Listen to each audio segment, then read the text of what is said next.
Hello friends and brothers, இன்றைக்கி நம்ம தக்காளி சாதம் எப்படி செய்கிறதுன்னு பார்க்கலாம். ஃபஸ்ட்டு ஒரு குக்கர் எடுத்துக்கின்னு அதில் 3 டேபிள் ஸ்பூன் கீ, 2 டேபிள் ஸ்பூன் ஆயில், அது நல்லா சூடான பிறகு பிரிஞ்சி இலை ஒரு கைப்பிடி, சோம்பு ஒரு கைப்பிடி, அப்புறமா வெங்காயம் நீட்டாக நறுக்கி போட்டு 8 வெங்காயம். இது நல்லா 10 நிமிஷத்துக்கு வதங்கலாம். 10 நிமிஷங்களுக்கு பிறகு 1 ஸ்பூன் இஞ்சி பூண்டு பேஸ்ட்,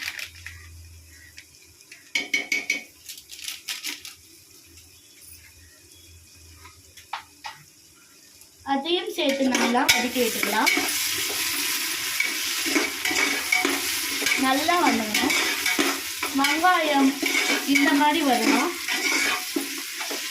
பாருங்க, இந்த மாதிரி வரணும் வெங்காயம். இந்த மாதிரி நல்லா நீட்டாக வதங்கி வரணும்.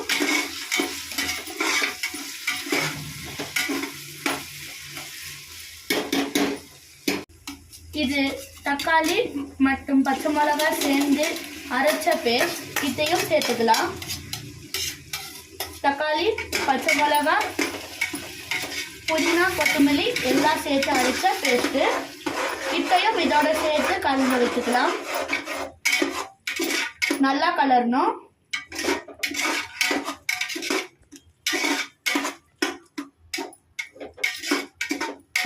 நல்லா கலந்து விட்டுக்கலாம்.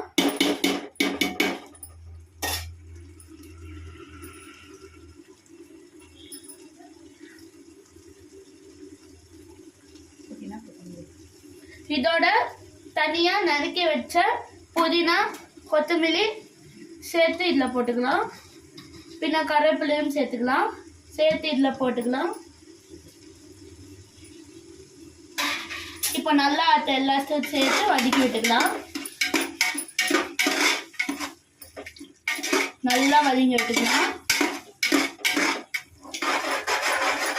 தண்ணியில் நல்லா ஊற வச்ச அரிசி இருக்கு. 1/4 டீஸ்பூன் கரம் மசாலா போட்டுக்கலாம். பட்டை, லவங்கம் இதுவும் 1/4 டீஸ்பூன் போட்டுக்கலாம்.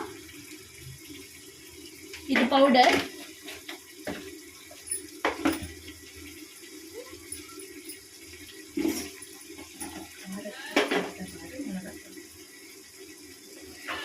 காரத்துக்கு ஏற்ற மாதிரி மிளகாத்தூள் போட்டுக்கலாம்.